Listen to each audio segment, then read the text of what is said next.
You know the look. Those blown out, bleached white skies in your photos. Or maybe you've tried to capture the perfect sunset, but your friend ends up looking like a complete silhouette. You go out into a gorgeous, bright, snowy field, and your photos come back looking gray and depressing. You've spun every dial and tried every setting, but you are still constantly fighting your gear. What if I told you that you could nail the perfect shot in camera using a system of simple exposure value EV hacks that professionals use?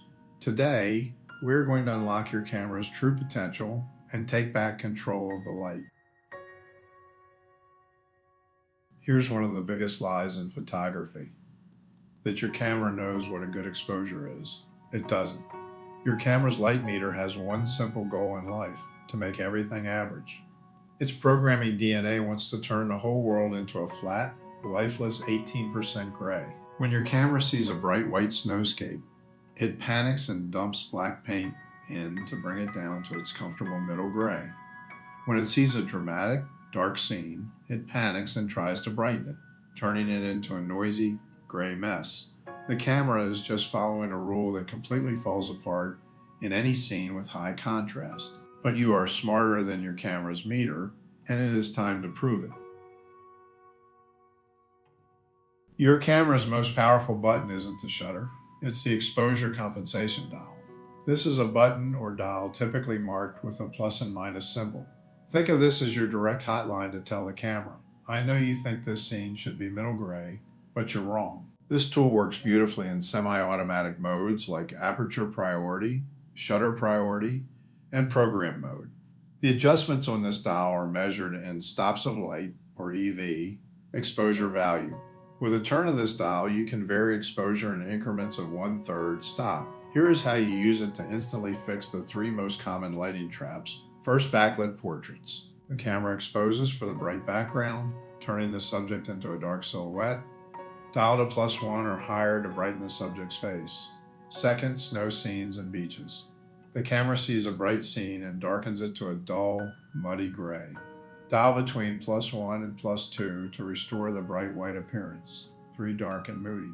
The camera will brighten deep shadows, ruining the mood and adding noise.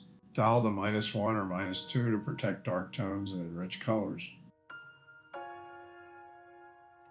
If you want to take absolute control, you need to abandon your camera's default metering mode, usually called matrix or evaluative, because it looks at the whole scene and takes a wild guess. Here is the professional workflow for total consistency. Switch your metering mode to spot metering to measure light from just 1 to 5% of the frame. Find a middle tone in your scene, like green grass, a gray rock, or a person's skin tone. Point your camera's spot meter directly at that chosen middle tone. In manual mode, set your aperture for your desired depth of field. Set your ISO to your camera's native base ISO, which is often 100 or 200, for the cleanest image. Roll your shutter speed dial until the exposure meter in your viewfinder reads 0. By locking in your exposure on that one reliable point, your core exposure is locked, and you are no longer reacting to the camera's bad guesses.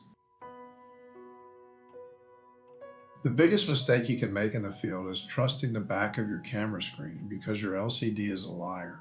To know the truth about the data you are capturing, you must read your histogram.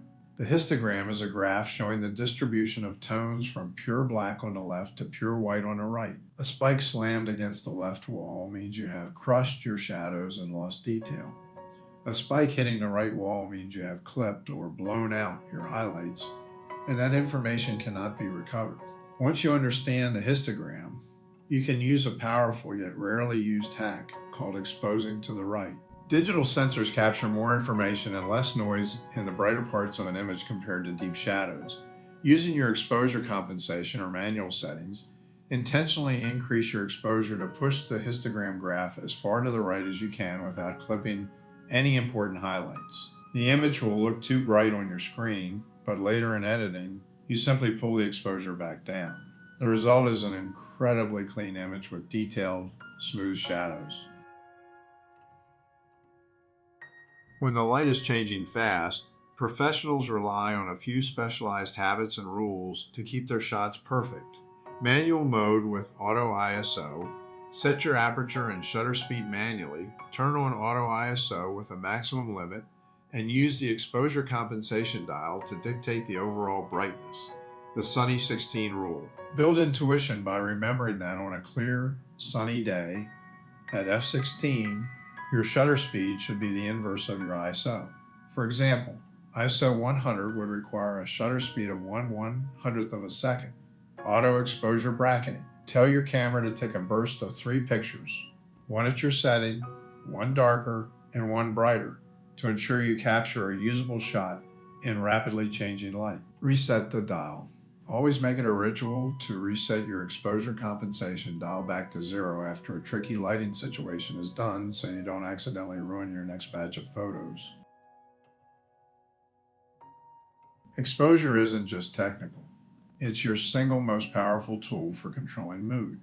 You don't need a new camera to get better photos. You just need to know how to talk to the one you already have. Stop letting the camera dictate the scene, grab your EV dial, and become the master of your images. If you want to dive deeper into mastering photography, check out my books. There is a link in the description for my complete collection of books. Keep learning and shooting. Let's keep it simple.